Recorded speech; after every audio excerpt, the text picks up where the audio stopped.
Alright, it's about 8:30 p.m.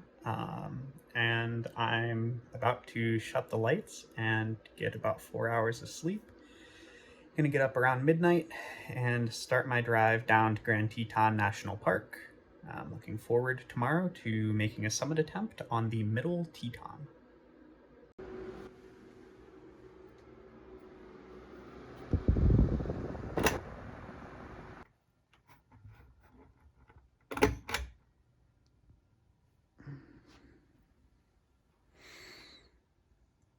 "12:15 a.m. Time to get dressed." Alright, looks like I've got everything set out that I'm gonna need for the day. Alright, I'm in the car and on my way to Wyoming. Should be about a 4-hour drive, so it looks like I'll be getting there a little after 5 a.m. All my stuff is packed and I've got some breakfast in the car, so I'll touch base in a couple hours. Just shy of 5:30 a.m. I've got a headlamp, which means filming is impossible. But I'll check in once we hit sunrise. I'm gonna start down the trail. Excited. It's about 35 degrees and the parking lot is packed actually. So clearly I'm not the only one making a summit attempt today. So off to a beautiful start here. If I look up, you can see pretty good ahead out into the forest. And there's a big old moon looking down on me. I've got a podcast rolling because I'm hiking by myself in the dark. So Josh and Chuck are keeping me company on my hike until it gets a little later. And just like that, the sun is up. A little after 6:15. Ditched the headlamp and ditched my fleece because it's already warming up.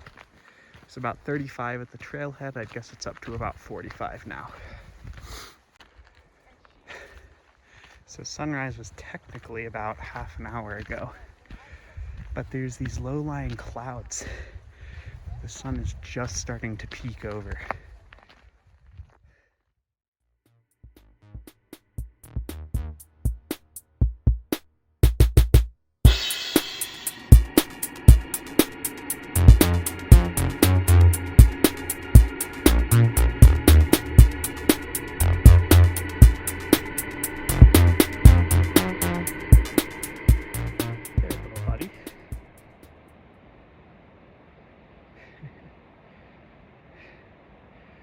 First pika of the day.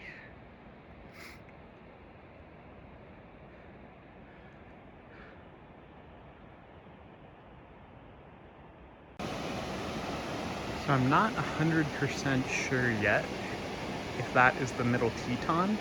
It looks too close and it looks too short, but I don't really have a lot of perspective, so that may very well be it. Because I think I'm going up to that saddle between the two peaks.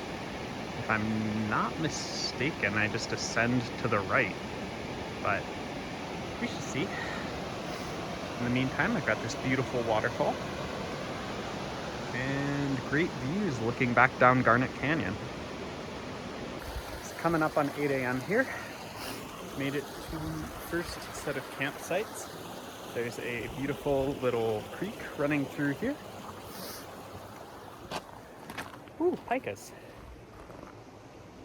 And I've hit the bottom of the boulder field / scree field. So as I'm getting to the north end of the camping area, I'm finding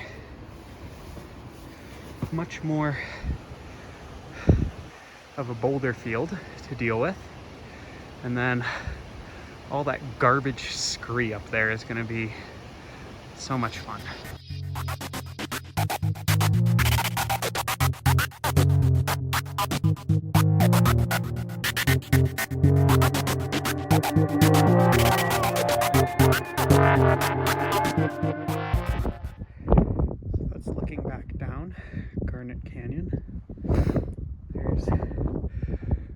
decent snowfield still present up here. And if I'm not mistaken, that up there is the saddle. Should be about 800 more feet of climbing, and then I can actually do the ascent up the Southwest Couloir. So I've stopped here at the saddle for a sugar rest before I go and actually climb the couloir. It has gotten really cold up here, like, I don't know, still probably in the 40s, and it's super windy. So very glad I have my fleece with me. And I may actually have to pull out my windbreaker, which sucks because I buried it in my bag because I didn't think I was going to need it. But there we go. Summit's up there, not too far away. It's a little after 10 a.m. now, so I'm hoping I can summit before 11. We'll see how that goes. So up here, the saddle proper, you can look out towards Idaho, which is right over the mountains over there, and down at Ice Floe Lake. It is awesomely beautiful up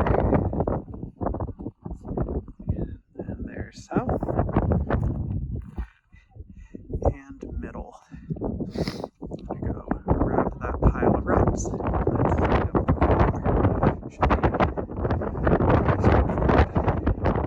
A lot of fun. So I came up from around there, and my path of ascent is up that way, right up towards the person in red. Definitely a scramble, and I really do not want to go out on the snow and ice because that gets pretty much vertical down there at the bottom.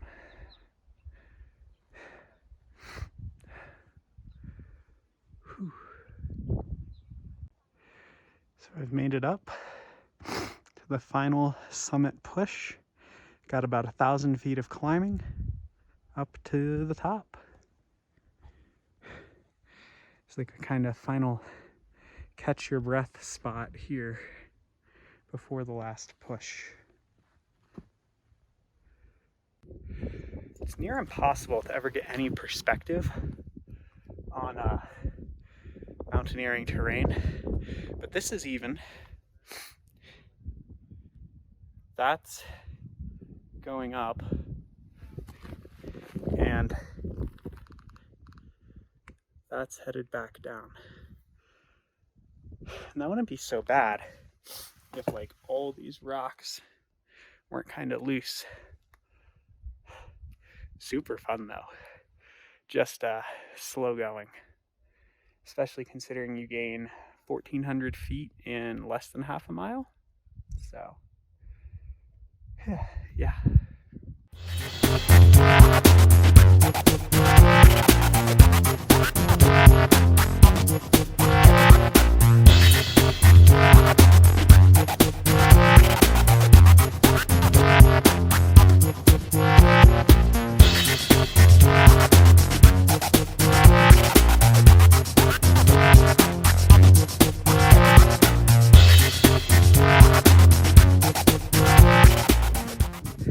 So real quick before I head down here, just kind of want to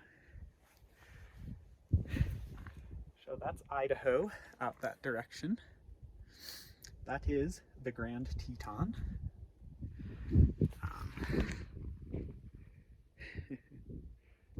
Then we've got Wyoming, the rest of Grand Teton National Park.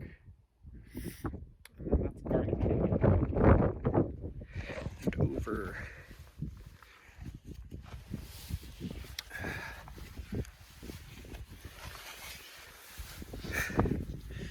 that's the technical summit. And then over there is the South Teton. Such a cool summit, just any direction you look. I'm so glad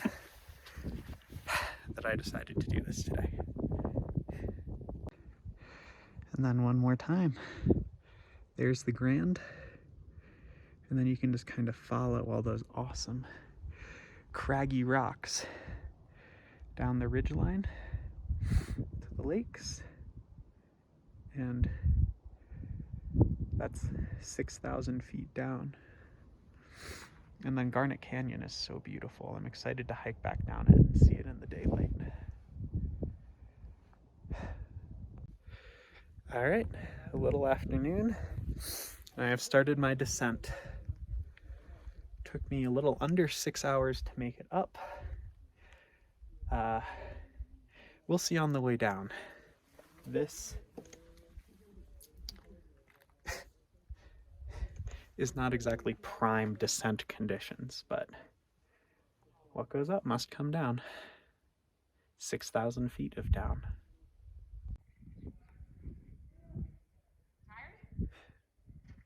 Just looking down back towards Ice Flow Lake, which thankfully I don't have to go all the way down to. I just have to go to the saddle, which I'm not sure how far it is, but can't be that bad. A little over an hour on the down climb back to the saddle, which is good. Back on the ice and snow, so having to be very careful. But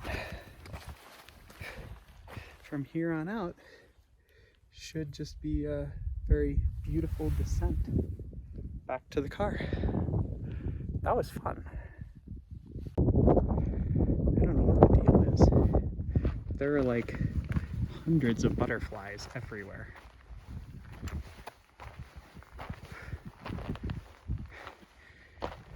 Since they're so small. Oh, there one goes. What the heck? I can literally see probably 50 of them.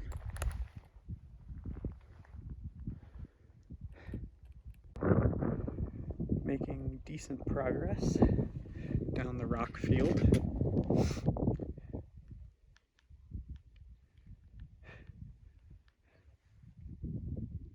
Not that long ago I was up there. And slightly more long ago I was up there. So pretty. I'd love to come back and do this in winter. Ski it. Alright, I'm back down to the meadow, which is wonderful. It means for the most part, I'm done with clambering over giant boulders. And the canyon has gotten a little smaller in size from when I was at 12,000 feet, down to about 9 now. I have to drop to 6,700. So, still got a ways to go.